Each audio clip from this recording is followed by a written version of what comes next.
है और इस वक्त भी तलाशी कार्रवाई जारी है। वाज़ेह है कि जहां जनूबी कश्मीर के अंदर फोर्सेज की जानिब से मिलिटेंट मुखालिफ कार्रवाइयों में तेजी लाई गई है, वहीं पर आज बिजबिहाड़ा इलाके में मिलिटेंटों ने अपनी मौजूदगी का एहसास भी दिलाया है।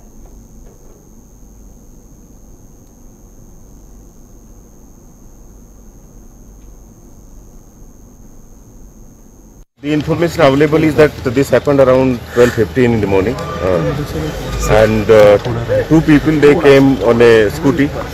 They fired on the CRPF Jawan who was deployed here, and at that time there was a lot of movement of civilians on this route.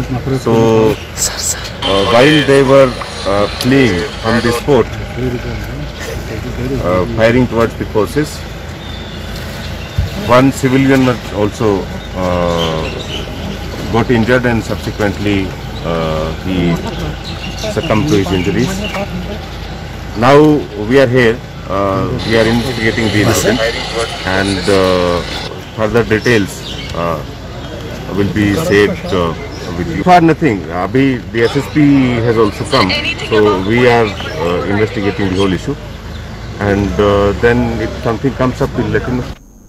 तो सूरत हाल आपके सामने है। इस वक्त भी सर्च ऑपरेशन जारी है इलाके को मुहासरे में लेकर के। तो वादी कश्मीर से आज इस वक्त की बड़ी खबर ये मिल रही है। अब बात करेंगे, वादी कश्मीर से आगे निकलकर LAC की तरफ चलेंगे और हिंदुस्तान चीन के दरमियान सरहदी कशीदगी LAC को लेकर अभी भी बरकरार है। गलवान वादी को लेकर दोनों मुल्कों के माबैन रिश्ते तलखियों के शिकार है। हिंदुस्तान सरकार चीन के उस दावे को बार बार सिरे से खारिज कर रही है कि गलवान वादी चीन का नहीं बल्कि हिंदुस्तान का हिस्सा है, लेकिन चीन है कि मानता नहीं, दावे से पीछे हटने को तैयार नहीं है। ऐसे में कल LAC पर चीन की तरफ से फौजियों के पीछे हटने की खबरें जरूर मौसूल हुई और बताया जा रहा है कि चीन ने LAC के पास अपनी फौजियों की तादाद में जुज़वी कमी की है। इस बीच आर्मी चीफ MM नरवाने ने लद्दाख का 2 रोज़ा दौरा मुकम्मल करके दिल्ली वापस लौटते ही पहली फुर्सत में वजीर दिफा राजनाथ सिंह से मुलाकात की है। और LAC पर क्या सूरत हाल है, इस पर आज मरकजी वजीर दिफा राजनाथ सिंह से मुलाकात करके उन्हें ब्रीफ भी किया है। रूस के दौरे से वापस लौटे वजीर दिफा से आज आर्मी चीफ ने पहली फुर्सत में मुलाकात करके LAC की ताज़ा सूरत हाल से उन्हें वाकिफ कराया है। तो हिंदुस्तान और चीन के दरमियान सरहदी कशीदगी अभी भी करीब करीब जारी है और डिप्लोमेट चैनल का इस्तेमाल किया गया और अब तक के जो कोशिशें हुई हैं वो तमाम कोशिशें बहुत ज़्यादा कामयाब होती नजर नहीं आ रही है। और यही वजह है कि चीन मुसलसल अपनी चाल चलता दिखाई दे रहा है, एक के बाद एक नए हरबे इख्तियार करता दिखाई दे रहा है और हिंदुस्तान के साथ पूरी दुनिया को इस मसले में उलझाने की कोशिश में चीन लगा हुआ मुसलसल। और चीन की तरफ से ये कोशिशें जारी हैं कि किस तरह से इस कोरोना वायरस के इल्जामात से छुटकारा हासिल करने के लिए पूरी दुनिया का जहन माइंड डाइवर्ट करे। हिंदुस्तान और चीन के दरमियान गलवान वादी पर जो सूरत हाल है उस सिचुएशन को लेकर के पूरी दुनिया को गुमराह करने की कोशिश है। कोरोना वायरस के इल्जाम से बचने का एक तरीका चीन की तरफ से एक नई चाल हो सकती है।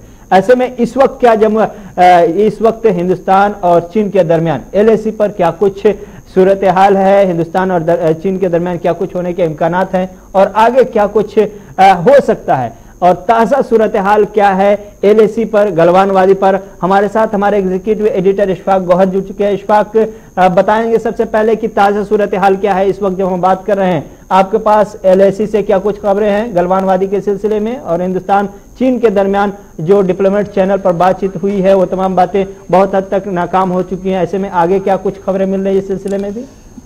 देखिए, अगर सरकारी आंख से आप देखेंगे, सरकार के पक्ष को देखेंगे, सरकार के पॉइंट को देखेंगे तो मुज़ाकरात जो है वो रफ्ता रफ्ता आगे बढ़ रही हैं और जो मरहलावार तरीके से फौजी इनखला की बात हो रही थी लेफ्टिनेंट जनरल रैंक की, उसमें कल एक छोटी सी पेशरफ देखने को मिली थी और माना जा रहा है कि आज उसमें और थोड़ी सी पेशरफ जो है वो हो सकती है। ये ज़रा से हमारे पास खबर है। लेकिन जब ग्राउंड ज़ीरो की हम बात करते हैं, वो गलवान वादी हो, पेंगवन लेक हो, दिमसुक हो, चुमार हो या दीगर इलाके हो जो इंतहाई हसास इलाके माने जाते हैं और जहां पर एक्सेस न तो मीडिया की अभी है और ना ही आम आवाम की, यानी जो लोग वहां रहते भी है उन्हें भी एक्सेस जो है वो कट कर दिया गया है ताकि किसी तरीके का कोई लीकेज जो है वो बाहर ना हो पाए और किसी तरीके से कोई मिस इन्फॉर्मेशन कैंपेन ना चले।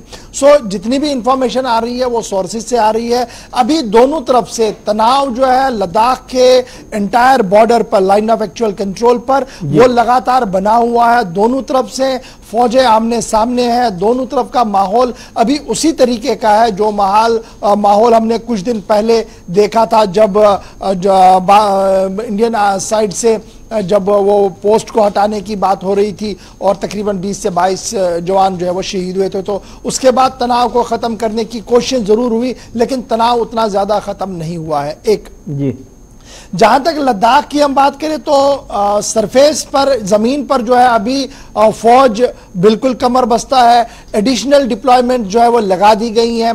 फिजाइया काफी ज्यादा अलर्ट जो है वो इस पूरे इलाके के अंदर पहली बार सन 1996 के बाद नजर आ रही हैं और करगिल जंग के बाद ये पहला मौका है जब फिजाइया इतने बड़े पैमाने पर गश्त लगा रही हो। हर 5-6 मिनट के बाद किसी ना किसी तरीके की स्लॉटी जो है वो आपको हवा में नजर आएगी और हवा से बाज की नजर जो है वो नीचे जमीन पर रखी जा रही है कि किस तरीके की सूरत हाल बनी हुई है। दूसरा, जो दूर दराज वाले इलाके हैं, जो फारफ्लंग पोस्ट है, उन पोस्ट तक रसद और जरूरी साजो सामान भी जदीद हेलीकॉप्टरों के जरिए से पहुंचाया जा रहा है और डिप्लॉयमेंट जो है वो एयरफोर्स की भी सख्त कर दी गई है।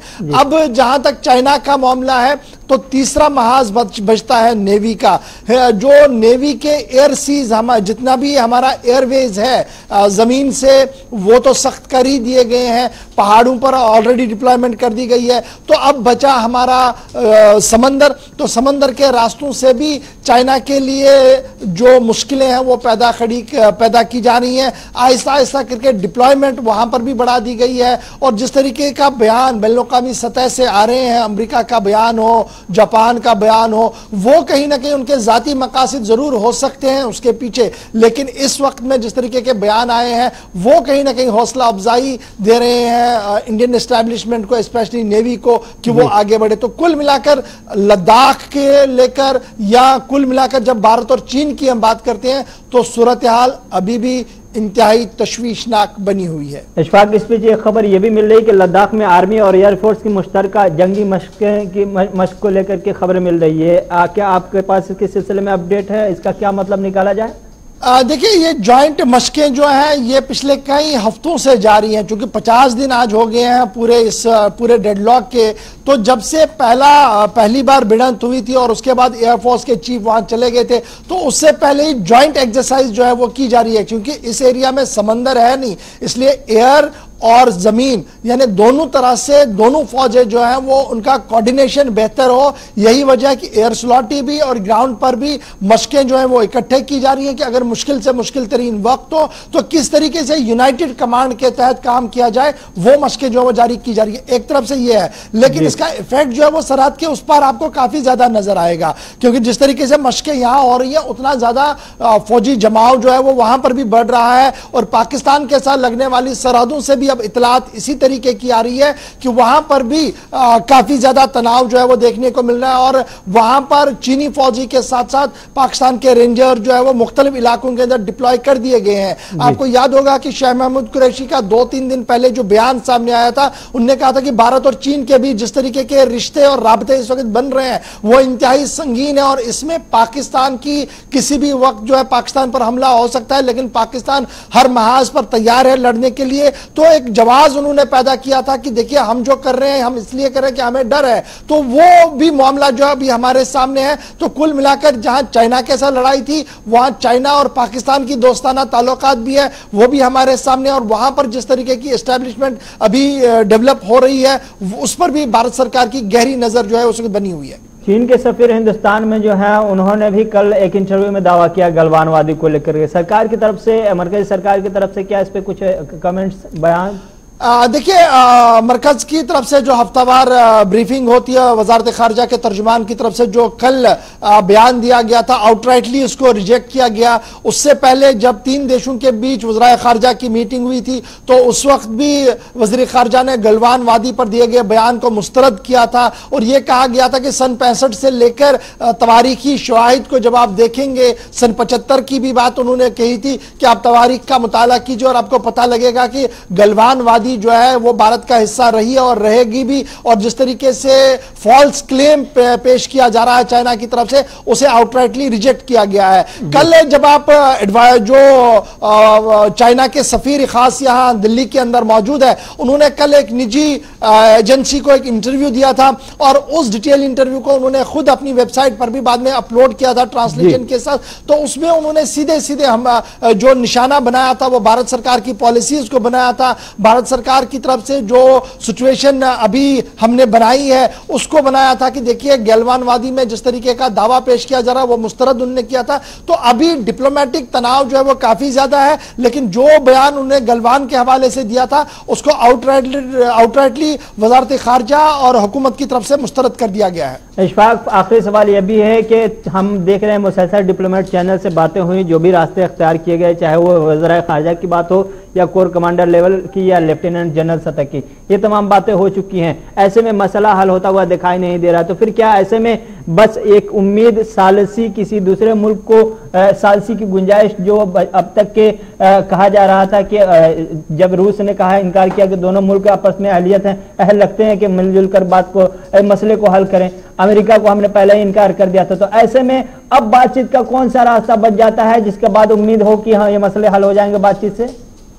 देखिए, मुझे अभी कोई बड़ी उम्मीद इसमें नहीं है कि कोई बड़ी पेशरफ्त आने वाले एक डेढ़ हफ्ते के अंदर हो सकती है कि किसी मुल्क की तरफ से कोई बयान आए और बैक वक्त भारत सरकार और चाइना की तरफ से लब्बैक कहते हुए कहा जाए कि हाँ जी चलिए ठीक है, क्योंकि दोनों मुल्क इस वक्त एक तरफ से कोशिश कर रहे हैं, एक दूसरे पर दबाव भी बना रहे हैं, कोशिश भी कर रहे हैं कि बातचीत के जरिए से यह मसला हल हो। देखना होगा कि और कितने दिन ये चलेगा, क्योंकि आपको याद होगा इससे पहले जो एक मामला हमारा चला था चाइना के साथ, वो 70 दिन तक चला था। अभी तो यहाँ 50 ही दिन हुए हैं, यानी और 20 दिन का इंतजार करना होगा, 30 दिन का इंतजार करना होगा, उसके बाद क्या स्ट्रेटजी बनती है। लेकिन बाय एंड लार्ज उस वक्त ब्रिक्स समिट का एक बहुत बड़ा रोल रहा था डोकलाम के अंदर उसको कंक्लूड करने में। यहां पर अभी ब्रिक्स समिट दूर दूर तक भी नहीं है, G8 का इजलास जरूर है, तो मुझे उम्मीद है कि उससे कबल यह मामला कहीं ना कहीं सुलझेगा। बसूरत दीगर एक छोटी सी जंग के भी आसार बहुत ज्यादा रोनुमा हो रहे हैं, क्योंकि जिस तरीके से अमेरिका ने कहा कि वो वियतनाम और दीगर मुल्कों के साथ, जापान के साथ मिलकर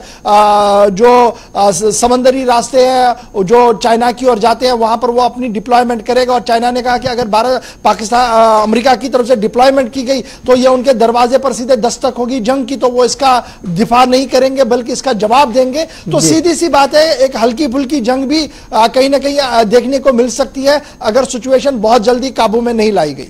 चलिए इशफाक और आपका बहुत बहुत शुक्रिया इन तमाम जानकारियों के लिए, इन तमाम अपडेट्स के लिए। LAC पर जो सूरत हाल है हिंदुस्तान और चीन के दरमियान, और उस पर मरकजी सरकार की तरफ से क्या कुछ होने की उम्मीदें हैं और LAC की ताज़ा तरीन अपडेट क्या है, तो एक एक पहलू पर आपके सामने तस्वीर साफ करके रख दी गई कि LAC पर अभी क्या कुछ सूरत हाल है और LAC को लेकर के दिल्ली में क्या कुछ चल रहा है और आने वाले दिनों में क्या कुछ हो सकता है और क्या इम्कानात हैं।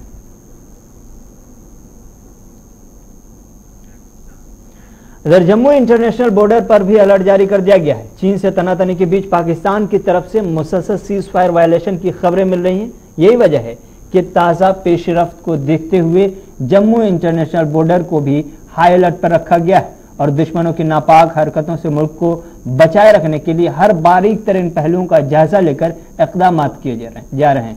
इस बीच जम्मू सरहद पर मुल्क के तहफ़्फ़ुज़ के लिए हमारे जवान मजबूती से डटे हुए तस्वीरें बयान कर रही हैं और इस सबूत के लिए काफ़ी है कि दुश्मन के नापाक अज़ाइम को नाकाम बनाने के लिए हमारे जवान, हमारे फोर्सेस पूरी तरह से तैनात है, एक्टिव है, सरगर्म है और हर वक्त बेदार है। तो अमेरिका तो एक तरफ जहां चीन के साथ हिंदुस्तान और चीन LAC पर तनातनी का शिकार है, वहीं दूसरी जानिब हिंदुस्तान और पाकिस्तान के दरमियान रिश्ते एक ज़माने से खुशगवार नहीं हुए हैं और उसकी वजह जो भी रही हो, मुसलसल पाकिस्तान की तरफ से सीज फायर वायलेशन होता रहा और आज भी जब हम खबरें आपके सामने पढ़ रहे होते हैं। सुबह से लेकर के शाम तक के पाकिस्तान की तरफ से मुसलसल सीज फायर की खबरें आती रहती है। तो पाकिस्तान चूंकि चीन का बहुत ही खास दोस्त है, बहुत ही करीबी है, या चीन के टुकड़े पर पाकिस्तान पल रहा है, तो ऐसे में पाकिस्तान को भी एक मोहरे के तौर पर चीन इस्तेमाल कर सकता है। इन तमाम चीज़ों को देखते हुए जम्मू इंटरनेशनल बॉर्डर पर भी अलर्ट जारी कर दिया गया है और तस्वीरें आपके सामने जम्मू इंटरनेशनल बॉर्डर से आई हुई हिंदुस्तानी आर्मी जवानों की, जो हर वक्त चौकसी बरत कर दुश्मनों के खिलाफ अपनी आंख और अपने कान और अपने तमाम हवास को पूरी तरह से बेदार करके मुल्क की सलामती के लिए डटे हुए हैं और हिंदुस्तान की आवाम को एक महफूज और एक मुस्तहकम मुल्क से नवाज रही है, उसके लिए अपनी कुर्बानियां दे रही हैं। तो ये तस्वीरें जम्मू इंटरनेशनल बॉर्डर से इस वक्त आई।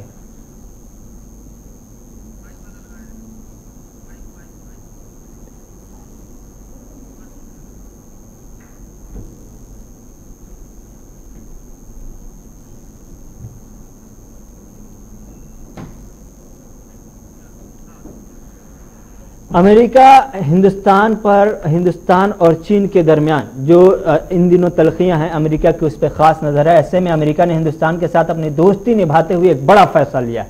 अमेरिका ने यूरोप से अपनी फौजें हटाने से मुतल्लिक एक बड़ा इंकशाफ किया है। अमेरिकी वजीर खारजा माइक पोम्पियो ने अपने एक बयान में कहा है कि अमेरिका ने यह कदम उठाया है क्योंकि हिंदुस्तान और कुछ जुनूबी वस्ता एशियाई ममालिक पर चीन का खतरा बढ़ गया है। माइक पोम्पियो के इस बयान के बाद हलचल काफी बढ़ती हुई मालूम हो रही है, क्योंकि चीन और हिंदुस्तान के दरमियान सरहदी तनाज़ा लगातार बढ़ता ही जा रहा है और अभी तक बातचीत से कोई ठोस हल निकलता हुआ महसूस नहीं हो रहा है। याद रहे कि चीन से अमेरिका की तलखियां कोरोना वायरस इन्फेक्शन को लेकर पहले से ही बढ़ी हुई हैं और अब माइक पोम्पियो ने अपने बयान से जाहिर कर दिया है कि चीन के किसी भी गलत कदम का सख्त जवाब देने से वो पीछे नहीं हटेगा। पोम्पियो ने यह बयान मीडिया के जरिए पूछे गए उस सवाल के जवाब में दिया कि आखिर अमेरिका क्यों जर्मनी से अपनी फौजें हटा रहा। जवाब में पोम्पियो ने वाज़ेह लफ्जों में कहा कि यह सब एक सोची समझी पॉलिसी के तहत किया जा रहा है। माइक पोम्पियो का कहना है कि ये सारे फैसले चीन की हरकतों को देखते हुए लिया गया है। हिंदुस्तान पर चीन का खतरा बढ़ गया है। इसके अलावा वियतनाम, इंडोनेशिया, मलेशिया, फिलिपाइन और जनूबी चाइना सी पर भी खतरा है। अमेरिका ये यकीनी करना चाहता है कि हम चीन को मुनासिब जवाब दे सके। अमेरिकी वजीर खारजा ने वादी गलवान में हिंदुस्तान और चीन की फौज के दरमियान हुए पुरतशद्दुद तसादुम का भी जिक्र अपने बयान में किया। इसके अलावा उन्होंने ये भी कहा कि यूरोपीय यूनियन से चीन के मामले पर बात की जाएगी और मुकम्मल सूरत हाल को उसके सामने रखा जाएगा।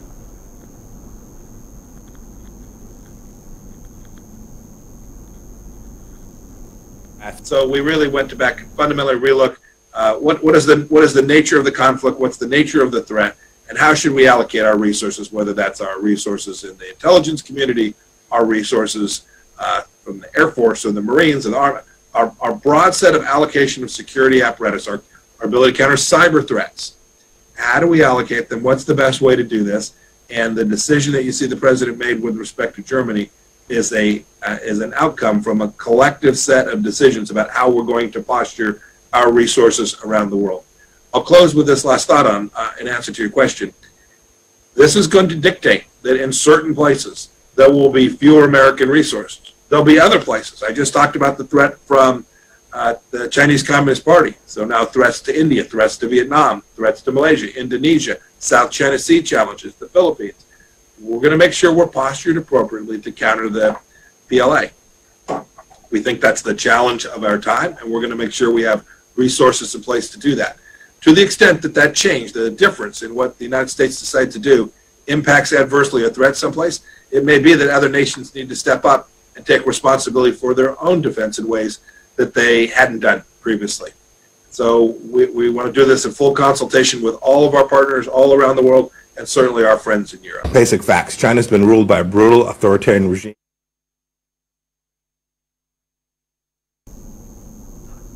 गलवान वादी में शहीद हुए जवानों को खराज अकीदत पेश करने के लिए आज कांग्रेस पार्टी मुल्की सतह पर एक मुहिम चला रही है और उस मुहिम का नाम है speak up for our jawans. आज इसी मुहिम के तहत दिल्ली में भी कांग्रेस की तरफ से खराज अकीदत पेश करने की मुहिम चलाई गई और खराज अकीदत पेश करने पहुंचे दिल्ली रियासती कांग्रेस अनिल चौधरी और उनके कुछ हामियों को दिल्ली पुलिस ने हिरासत में ले लिया। एक पुलिस अफसर ने बताया कि नेशनल स्टेडियम के सामने इंडिया गेट की तरफ कांग्रेस पार्टी के कुछ कारकुनान बगैर किसी इजाजत के जमा हो गए। मरकज और दिल्ली हुकूमत की हिदायत के पेश नज़र उन लोगों को फौरी तौर पर यहां से जाने के लिए कहा गया। सोनिया गांधी इस वक्त इसी सिलसिले में आवाम से खिताब कर रही हैं।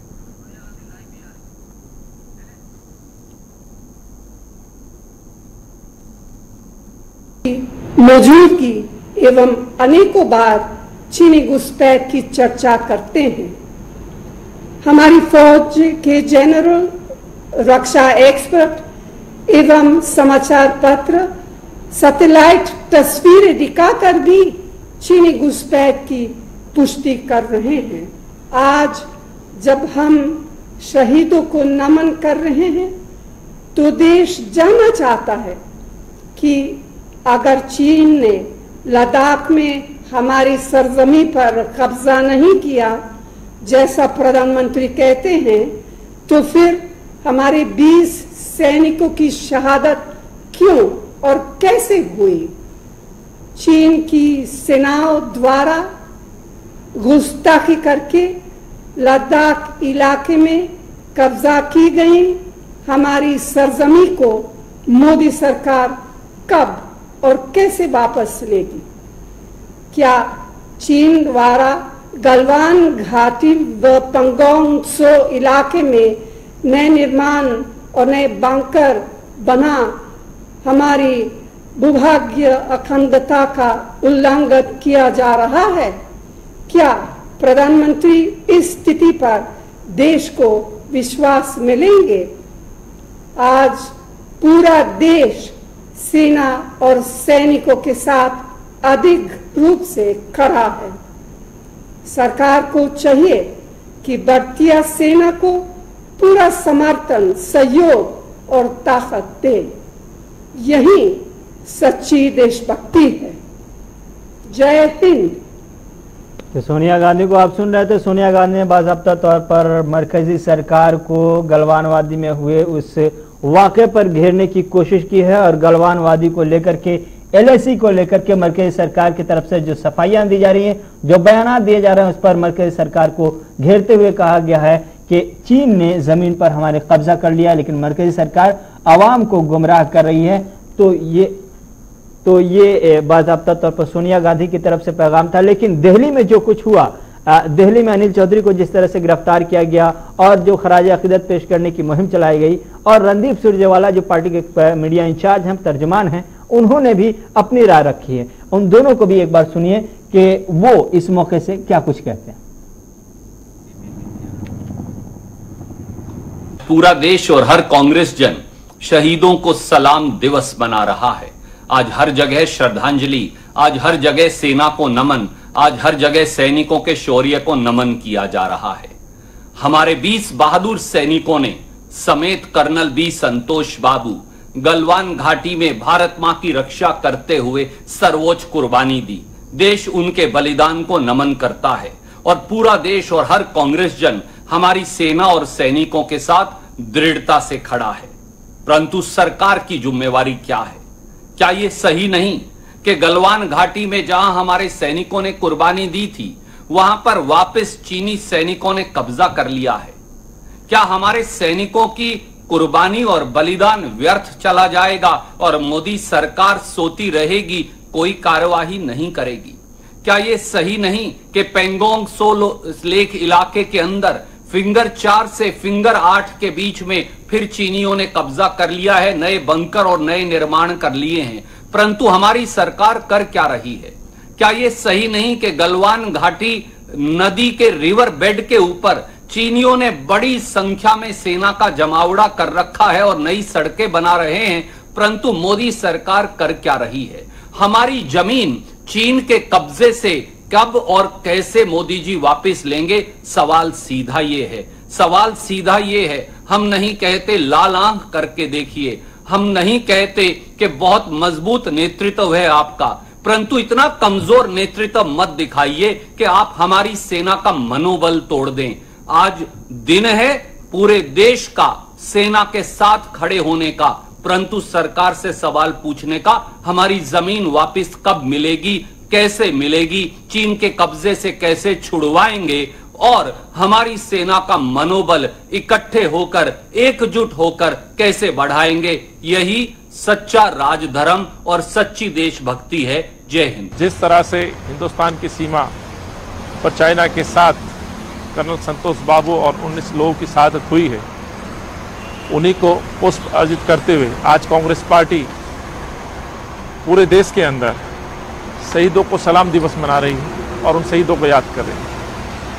साथियों, आखिर चाइना पर हमारे इन शहीदों की जो शहादत हुई है उसके लिए जिम्मेवार कौन है? जहां पर लगातार आदरणीय श्री राहुल गांधी जी देश के प्रधानमंत्री को और देश को यह आगाह करते रहे कि देश की सीमाओं पर चाइना धीरे धीरे अंदर प्रवेश कर रहा है। देश के प्रधानमंत्री शांत बैठे रहे, चाइना को मौका देते रहे और आज ये हाल है कि चाइना के सैनिक हिंदुस्तान की सीमाओं में उपस्थित हैं। तनाव की स्थिति जिसको आज तक प्रधानमंत्री स्वीकार करने के लिए तैयार नहीं, और उनका ये कहना ना कोई आया ना गया, तो प्रश्न ये उठता है कि फिर इन 20 जवानों की शहादत कैसे इस देश में हो गई। तो आइए साथियों, उनको नमन करें, उनको श्रद्धांजलि प्रस्तुत करें और साथ ही साथ इस देश के प्रधानमंत्री से सवाल पूछें, आखिर चाइना हमारे सीमाओं में प्रवेश कैसे कर गया। साथ ही साथ ये पूछें कि देश के जवान कैसे निहत्थे सीमाओं की सुरक्षा के लिए आपने भेज दिए, किस आदेश के तहत भेज दिए। क्या निहत्थे जवान अपने दुश्मनों के साथ मुकाबला कर सकते थे, जहां दूसरी तरफ चाइना के जवान पूरी तैयारियों के साथ सरहद पर मौजूद थे। दुखदायक है, कई माओं ने अपने लाल खो दिए, कई बहनों ने अपने सुहाग खो दिए, कई बच्चों ने अपने बाप का साया अपने सर से उठ गया है। इन सब के प्रश्न देश के प्रधानमंत्री को देना चाहिए और मैं समझता हूं एक जिम्मेवार नागरिक के तहत राहुल जी ने जो लोगों की आवाज लगातार इस देश के प्रधानमंत्री तक पहुंचाई है, इस देश के प्रधानमंत्री को लगातार राहुल जी आगाह करते रहे कि चाइना हमारी सीमाओं में प्रवेश कर रहा है, लेकिन इन्होंने नहीं सुना, अनसुना कर दिया। तो ये प्रश्न पूछना लाजमी है। सियासत से अलग हटकर जमीनी मुद्दों की बात करते हैं। यूपी बिहार में कोरोना वायरस के साथ साथ कुदरती कहर कभी जारी है। तेज बारिश और आसमानी बिजली की वजह से यूपी बिहार में अब तक गुज़श्ता 48 घंटों में 130 से ज्यादा लोगों की मौत हो गई। बिहार में 25 जून को आंधी तूफान और आसमानी बिजली गिरने से तबाही का आलम मच गया। खराब मौसम में आसमानी बिजली गिरने की वजह से गुज़श्ता रोज तकरीबन 84 लोगों की मौत की खबरें बिहार से मौसूल हुई, लेकिन अब अमवात की यह तादाद बढ़कर 103 तक हो चुकी है। लेकिन 83 लोगों की ही तस्दीक महकमा डिजास्टर मैनेजमेंट की तरफ से बिहार के किया गया, अब तक की तस्दीक हुई है। ऐसे में ये तादाद 100 के पार होती हुई दिखाई दे रही है और 103 ये तादाद है। रियासत के डिजास्टर मैनेजमेंट महकमा ने जो जानकारी दी है उसके मुताबिक करीब 83 लोगों की गुज़श्ता 24 घंटों में मौत हुई है बिहार के अंदर। इस बीच कुछ आदाद शुमार ये बता रहे हैं कि ये तादाद 110 के आसपास है।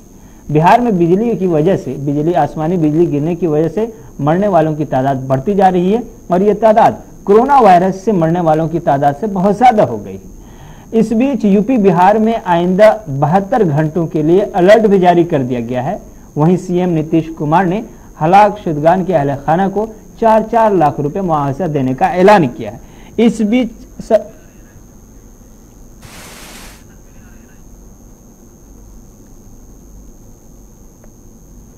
तो ये तस्वीरें बारिश की वजह से जो सूरत हाल है, पटना की ये तस्वीरें हैं। पटना की तस्वीर आप देख सकते हैं। रियासत की राजधानी है पटना और वहाँ मामूली बारिश के बाद सड़कों पर गलियों में क्या सूरत हाल है, तस्वीर आप देख करके अंदाज़ा लगा सकते हैं कि एक स्टेट और वहाँ की कैपिटल, एक रियासत वहाँ की राजधानी, और इस वक्त मुसलसल जो आइंदा चंद दिनों 72 घंटे के लिए जो अलर्ट जारी किया गया, उसके बाद आगे क्या सूरत हाल होगी, क्या तस्वीर बनकर निकलेगी वो आप अंदाज़ा लगा सकते हैं। लेकिन इस वक्त ये पटना है, बिहार की राजधानी पटना है, जहां बारिश की वजह से गली नालों और सड़कों पर पानी का जमाव ये इस बात के सबूत के लिए काफ़ी है कि सरकार की नज़र में आम इंसान के, आम शहरियों के बुनियादी ज़रूरियात कितनी अहमियत के हामिल हैं। पटना में होते हुए पास ही में, बहुत ही पास में सीएम नीतीश कुमार का घर है।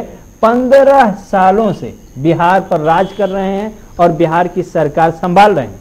ऐसे में पटना की यह तस्वीर देखकर आप समझ सकते हैं कि तरक्की की गंगा ये पटना में बहती हुई नजर आ रही है, जिसको आप देखकर अंदाजा लगाइए आम आवाम, गरीब इंसान, कमजोर इंसान किस तरह से इसका मुकाबला करता होगा और किस तरह से ऐसे दौर में उनकी जिंदगी कितनी मुश्किल हो जाती होगी, आप खुद अंदाजा लगा सकते हैं। लाइव तस्वीरें आप इस वक्त पटना से देख रहे हैं। पटना में बारिश के बाद की जो सूरत हाल है, पटना राजधानी बिहार की नीतीश कुमार के बंगले से बहुत ही पास की यह तस्वीर है और ये तस्वीर बता रही है कि क्या कुछ बिहार की सरकार ने अब तक के बारिश से बचने के लिए, बारिश से बचाव के लिए पटना में किया है और पटना से बाहर दूसरे हिस्सों में, दूसरे अजला में और दूसरे इलाकों में किया है बिहार के अवाम के लिए।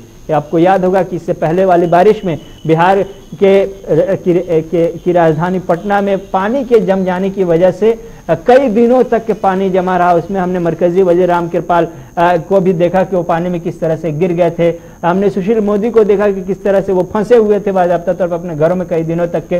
तो नक्शा नहीं मिल रहा था कि पानी का निकलेगा, निकास कैसे हो, निकलने का क्या रास्ता है। तो 15 सालों से जब आप एक सरकार चला रहे होते हैं, उसके बाद भी अपने घर के पास की सूरत हाल बेहतर नहीं कर पाते हैं, तो आम आवाम की जिंदगी जो दूर दराज के इलाकों में आपकी रियासत में है, वहां की क्या होगी, वहां की सच्चाई क्या होगी, ये देखने वाली चीज होगी। तो ये पटना की तस्वीरें इस वक्त लाइव हम आपको दिखा रहे हैं। पटना में बारिश के बाद आज सुबह बारिश हुई और बारिश के बाद की यह तस्वीर के सैलाबनुमा पटना से आई ये तस्वीर सैलाबनुमा है और बता रही है तस्वीर कि क्या जमीनी सच्चाई है बिहार में।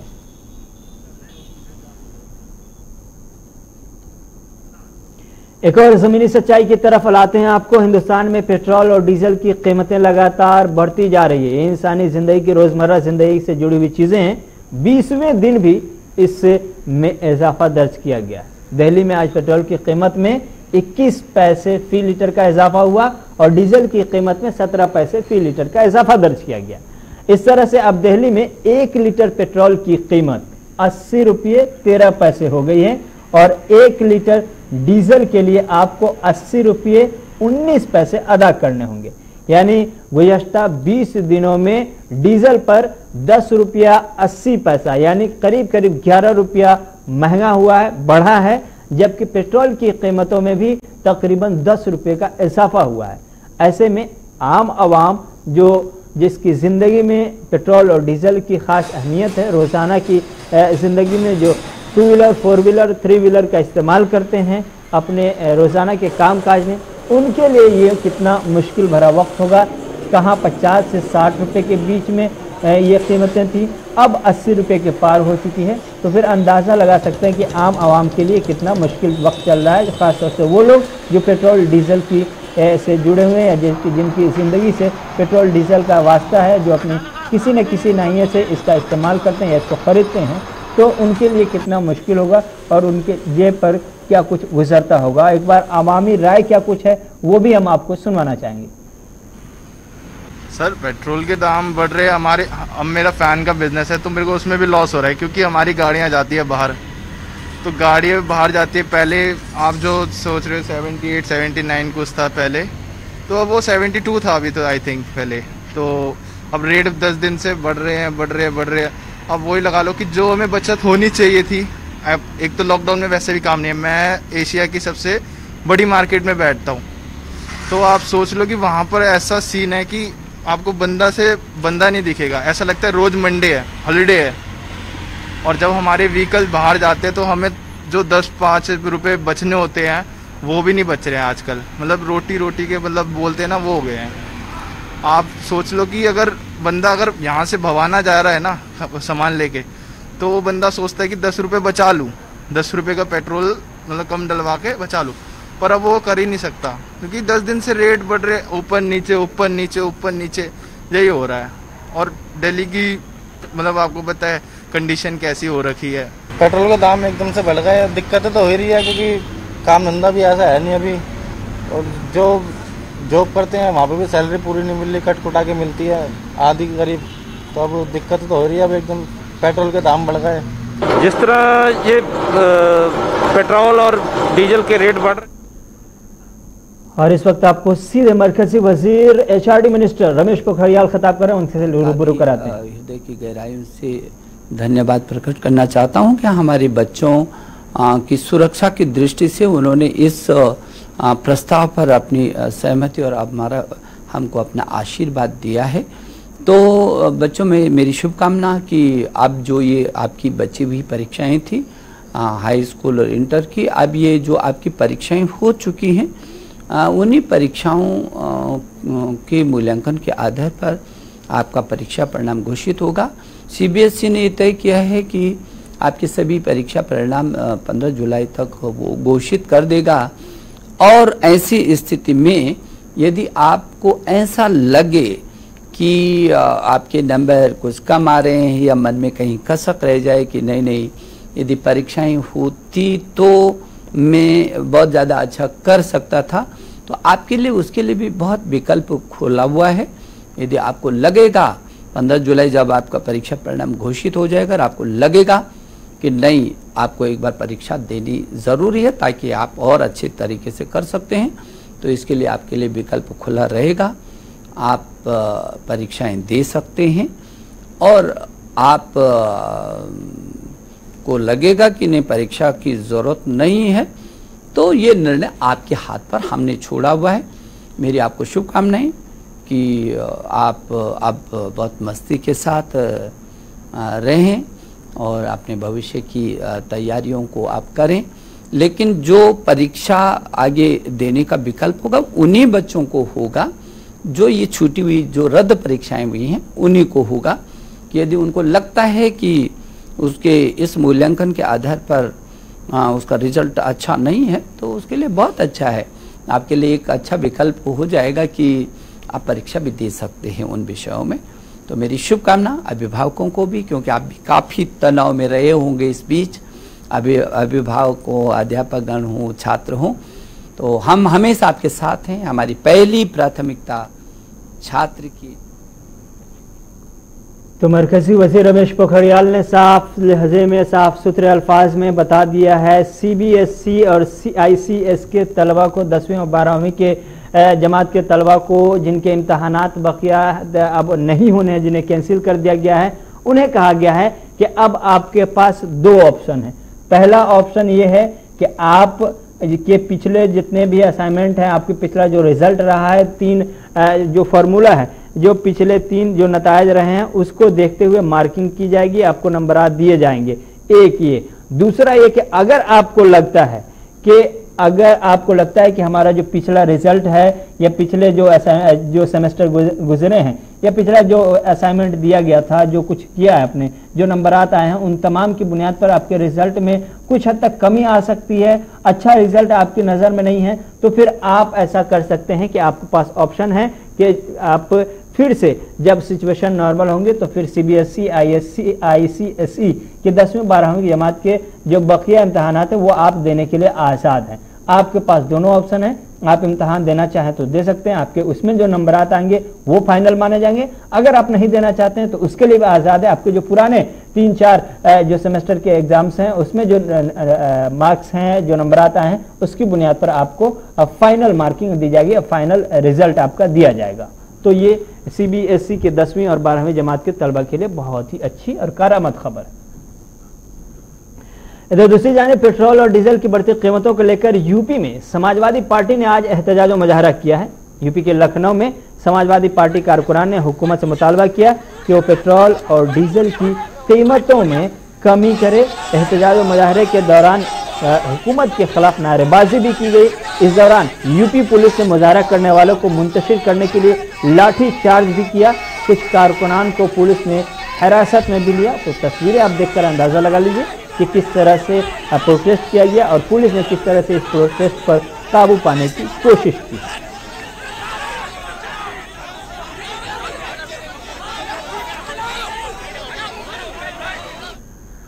यूपी की सरकार ने आज आत्मनिर्भर उत्तर प्रदेश रोजगार योजना का आगाज किया है। इस मौके से पीएम मोदी खुद मौजूद रहे और वीडियो कॉन्फ्रेंसिंग के जरिए उन्होंने इस योजना का आगाज किया।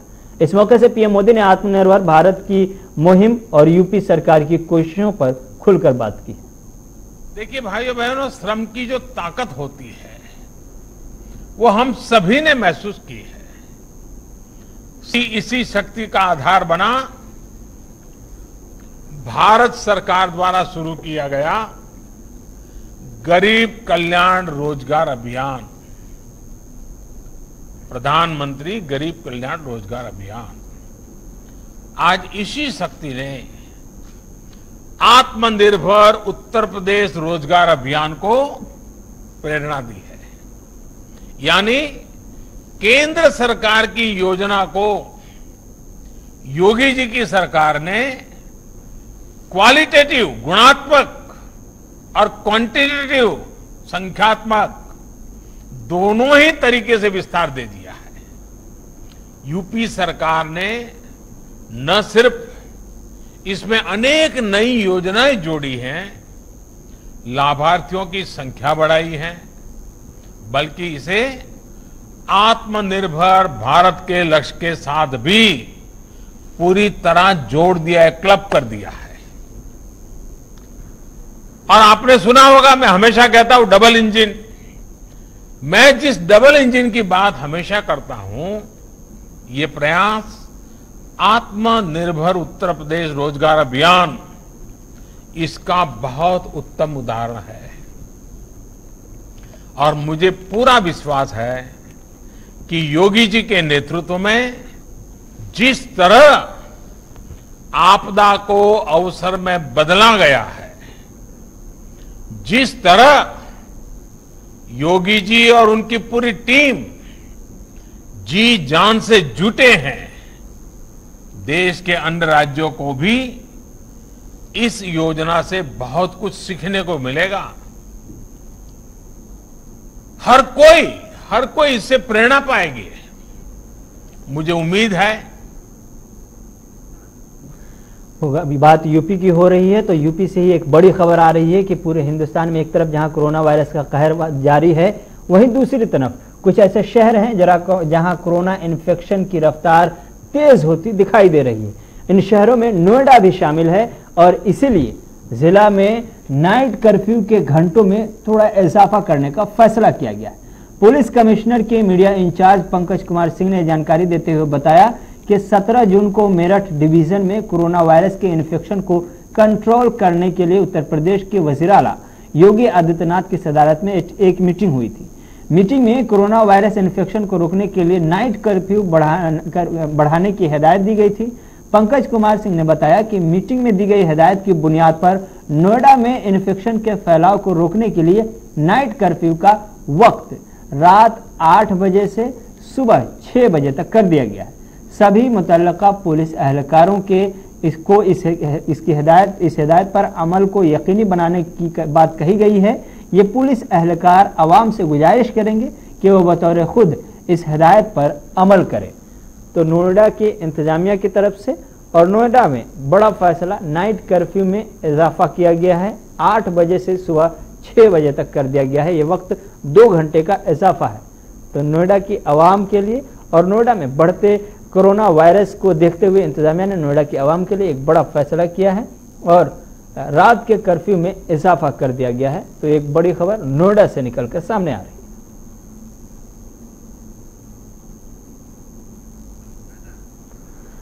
नोएडा से ही हमारे साथ हमारे सीनियर न्यूज एडिटर हैदर जुड़ चुके हैं लाइव। हैदर, बताएं क्या कुछ नोएडा में सूरत हाल है कोरोना वायरस को लेकर के, जो इतना बड़ा फैसला हुआ है कर्फ्यू, नाइट कर्फ्यू में इजाफे की खबर है, आपके पास क्या अपडेट है इस सिलसिले में? रहमत, निश्चित तौर पर अगर हम बात गौतम बुद्ध नगर की करें तो जो पहले कर्फ्यू, नाइट कर्फ्यू यहाँ था रात 9 बजे से लेकर सुबह 5 बजे तक, उसमें कुछ तब्दीली की गई है और अब नाइट कर्फ्यू जो रहेगा वो रात 8 बजे से लेकर सुबह 6 बजे तक रहेगा। ऐसा इसलिए किया गया है क्योंकि एनसीआर में आप देख रहे हैं लगातार कोरोना के मरीजों में इजाफा हो रहा है और 17 जून को सीएम योगी आदित्यनाथ के साथ मेरठ मंडल के सभी अधिकारियों की एक बैठक हुई थी। उस बैठक में ये निर्णय लिया गया था जो एनसीआर के लगते हुए इलाके हैं, जिसमें हम बात करें गौतम बुद्ध नगर, गाजियाबाद या मेरठ या मुजफ्फरनगर, तो जितने भी ये मेरठ मंडल के शहर हैं उन सब शहरों के अंदर ये लागू किया गया है नाइट कर्फ्यू। और क्योंकि लगातार आप देख रहे हैं गौतम बुद्ध नगर में मरीजों के मिलने का सिलसिला जारी है और ये संख्या तकरीबन अब तक 1800 पहुंच चुकी है और 20 लोगों की यहाँ मौत हो चुकी है। तो दिल्ली किससे सटा हुआ ये इलाका है और दिल्ली का सूरत हाल आपको मालूम है कि 73,000 से ज्यादा वहां अब तक कोरोना के मरीज मिल चुके हैं और लगातार मरीजों में इजाफा हो रहा है।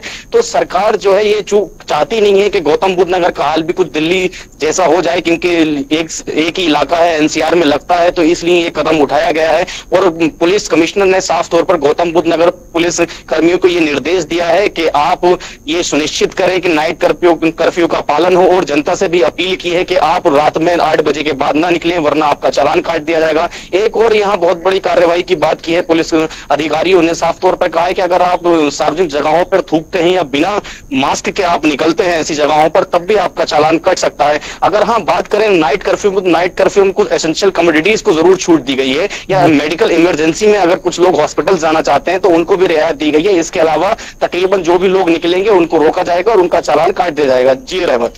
हैदर, ये भी जानना चाहेंगे कि आज चूंकि जुमा का दिन है और ऐसे में जुमा की नमाज शायद आपने पढ़ी भी होगी, जुमा की नमाज को लेकर के या फिर मस्जिद की बात करें तो मस्जिद में क्या कुछ सूरत हाल है? क्या मस्जिद में लोगों को नमाज पढ़ने की इजाजत है या फिर मस्जिदों को बंद रखा गया है, सिर्फ चंद लोगों को ही नमाज पढ़ने की इजाजत दी जा रही है? सोशल डिस्टेंसिंग का क्या सिचुएशन है?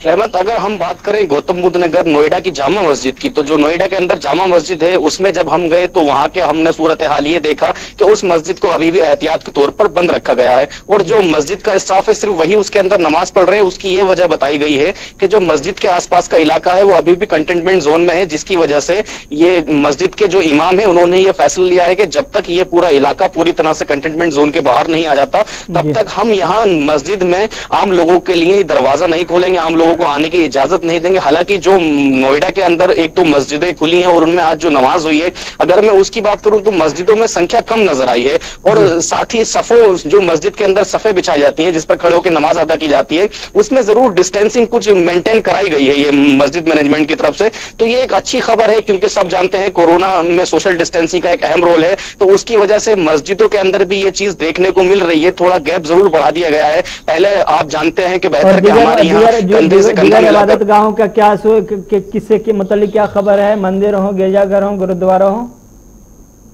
अगर हम बात करें दीगर जो ये मंदिर हुए, गिरजाघर वगैरह हुए या गुरुद्वारा हुए, तो वहां भी पूरे एहतियात और सॉफ्टी नॉर्म्स बढ़ते जा रहे हैं। अगर हम बात करें मंदिर की, जो गौतम बुद्ध नगर का बड़े मंदिरों में एक शुमार है, जब हमने वहां का जायजा लिया था तो वहां अगर आप मेन गेट से ही जब अंदर जाएंगे तो आपकी थर्मल स्क्रीनिंग होगी, बाकायदा आपको हैंड सैनिटाइज कराए जाएंगे, आपकी बॉडी को सैनिटाइज कराया जाएगा, उसके बाद आप अंदर जाएंगे। और जो शिवालय वगैरह होते हैं मंदिरों में, अभी उसको बंद रखा गया है। आप दूर से ही मंदिर के दर्शन कर सकते हैं, आप प्रसाद लेने का अभी कोई प्रक्रिया नहीं है, और सिर्फ एक बार में अंदर जो मेन हॉल जो है मंदिर का, वो सिर्फ 5 से 7 लोगों को जाने की अंदर इजाजत दी जा रही है, बाकी लोगों को बाहर ही रखा जा रहा है। तो कहीं ना कहीं जो जैसे जैसे कोरोना के कहर आगे बढ़ रहा है, तो तमाम जानकारियों के लिए, तफसीलात के लिए, तो हैदर ने बताया आपको कि नोएडा में क्या कुछ सूरत हाल है कोरोना वायरस को और इंतजामिया ने फैसला इतना बड़ा क्यों लिया है। बात अब नोएडा से निकलकर जरा दिल्ली की करेंगे। दिल्ली में भी कोरोना वायरस का कहर जारी है और रोजाना तादाद में इजाफा हो रहा है। ऐसे में इंतजामी सतह पर सरकार की तरफ से क्या कुछ किया गया है, क्या करना रह गया है और क्या करने की जरूरत है, ताज़ा तरीन सूरत हाल वजीर आला अरविंद केजरीवाल ने खुद बताया है। आप खुद सुनिए। आज दिल्ली में लगभग 74,000 टोटल कोरोना के केस हो चुके हैं। 74,000 काफ़ी केसेस हैं, लेकिन इसको अगर हम थोड़ा समझने की कोशिश करें तो मैं यही कहूँगा कि अभी स्थिति काबू में है। चिंता की बात है लेकिन घबराने की बात नहीं है। कुछ दिन पहले तक हम लोग लगभग 5 से 6 हजार टेस्ट रोज किया करते थे। जब हम 5 से 6 हजार टेस्ट रोज कर रहे थे तो 2 से 2,500 केस रोज आते थे पॉजिटिव। हमने टेस्ट की संख्या बढ़ा के 18,000 कर दी। पिछले कुछ दिनों से 18 से 20,000 टेस्ट रोज हो रहे हैं, तो 3 गुना हमने टेस्ट की संख्या बढ़ा के कर दी। तो जाहिर तौर पे जब टेस्ट इतने बड़े स्केल पे कर रहे हैं तो केसेस भी थोड़े से बढ़ रहे हैं। तो जैसे जब हम 5 से 6 हजार टेस्ट रोज कर रहे थे तो 2 से 2,500 केस पॉजिटिव आते थे। अब जब 18,000 केस रोज कर रहे हैं तो अब 3 से 3,500 केस इतने ही बढ़े। दोपहर के इस खास बुलेटिन में रहमत कलम को इजाजत दीजिए और बने रहिए हर छोटी बड़ी खबरों के लिए हमारे साथ। खुदा हाफिज।